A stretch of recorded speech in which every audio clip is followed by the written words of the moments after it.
आज हम अस्तर वाले सूट की कटिंग करना सीखेंगे। तो यहाँ पे हम तीरे 5.5 इंच ले लेंगे। इनके रेडी तीरे जो है 14 इंच हैं। इसकी लंबाई आर्म होल की हम 7 इंच लेंगे, क्योंकि ये 40 चेस्ट की है साइज़ की कटिंग है, इसलिए हम चेस्ट का चौथा भाग यानी कि 40 का चौथा भाग जो है हम 10 इंच ले लेंगे और 1.5 इंच हम एक्स्ट्रा लेंगे। इसमें मैंने आधा इंच लूजिंग के लिए भी छोड़ दिया है। तो ऊपर से हम 13 इंच पर यहाँ पे कमर का यानी कि वेस्ट का निशान लगाएंगे और निशान लगाने के बाद हम यहाँ पे कमर का चौथा भाग हमारा 9 इंच रेडी आएगा। 9 चौक 36 ऐसे करके 36 हमारी जो है कमर है। और यहाँ से भी हम 1.5 इंच एक्स्ट्रा ले लेंगे। उसके बाद हिप्स का निशान लगाने के लिए जो हमने आर्म होल की लंबाई ली थी वहाँ से हम 13 इंच रखते हुए सीधी निशान बना लेंगे।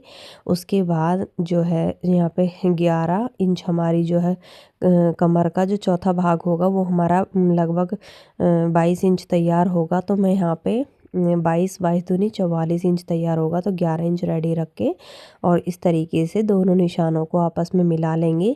1.5 इंच एक्स्ट्रा हम इसलिए छोड़ते हैं ताकि हमारा जो है इंटरलॉक के लिए कपड़ा बच सके और हम मार्जिन के लिए रख सके। यहाँ से हम आर्म होल के लिए 1 इंच पर इस तरीके से तिरछी लाइन बनाते हुए दूसरा निशान 1.5 इंच पर लगाएंगे और आर्म होल की गोलाई देंगे। गोलाई को बहुत ध्यान से देना है। 1.5 इंच पर मैंने पीछे वाले आर्म होल की दी है और 1 इंच पर मैंने अगले आर्म होल की दी है। तो यहाँ पे हम इस तरीके से सूट की कटिंग करेंगे कि शोल्डर बिल्कुल भी डाउन नहीं होगा और नेक भी हम काफ़ी डीप बनाएंगे सूट का। तो सूट की पूरी कटिंग हम देखने के लिए एंड तक स्टिचिंग भी मैं आपके साथ इस वीडियो में ऐड कर दूंगी।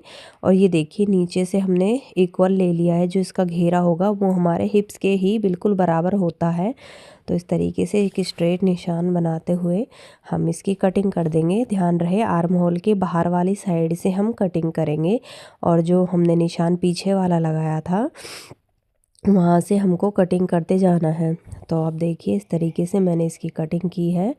तो अब ये हमारा अस्तर का पार्ट कटिंग हो गया, इसको हम अलग कर देंगे।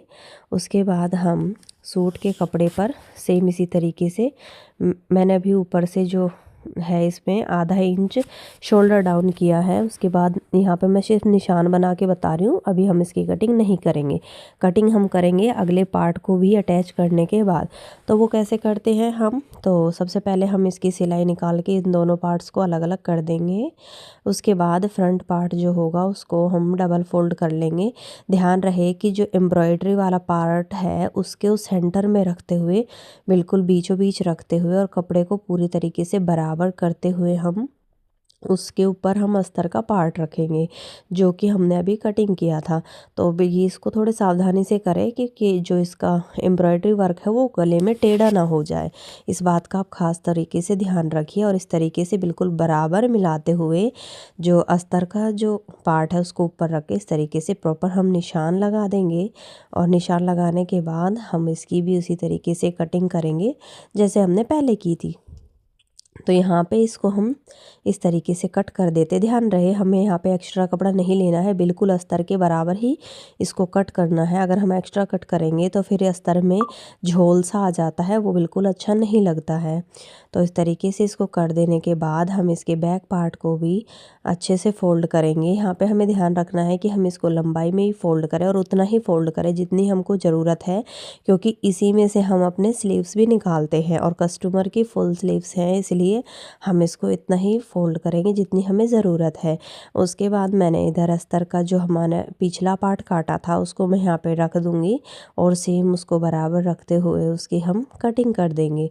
तो ये हमारा अस्तर का पार्ट कट करना बहुत ही ईजी होता है, लेकिन इसको अटैच करने में थोड़ी सी दिक्कत आती है और उसको मैं आपको अच्छे से क्लियर कर दूंगी। और यहाँ पे हम बचे हुए कपड़े से स्लीव्स बनाएंगे। स्लीव्स बनाने के लिए मैंने इस कपड़े को 4 फोल्ड किया है। बराबर तरीके से फोल्ड कर लेने के बाद हम इसकी लंबाई लेंगे। लंबाई में यहाँ पे 15 इंच रेडी रख रही हूँ।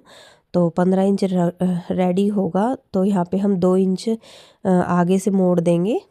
तो इसमें मैं पाइपिंग लगाऊंगी इसलिए मैंने एक्स्ट्रा नहीं लिया है।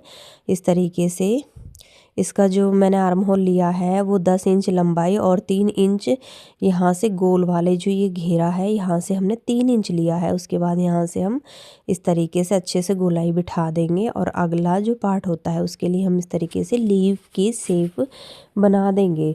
इसका हमारा रेडी होने के बाद आर्म होल जो है वो उतना ही आएगा। आर्म होल की कटिंग के लिए हमको पहले कस्टमर का मेज़रमेंट लेना पड़ता है।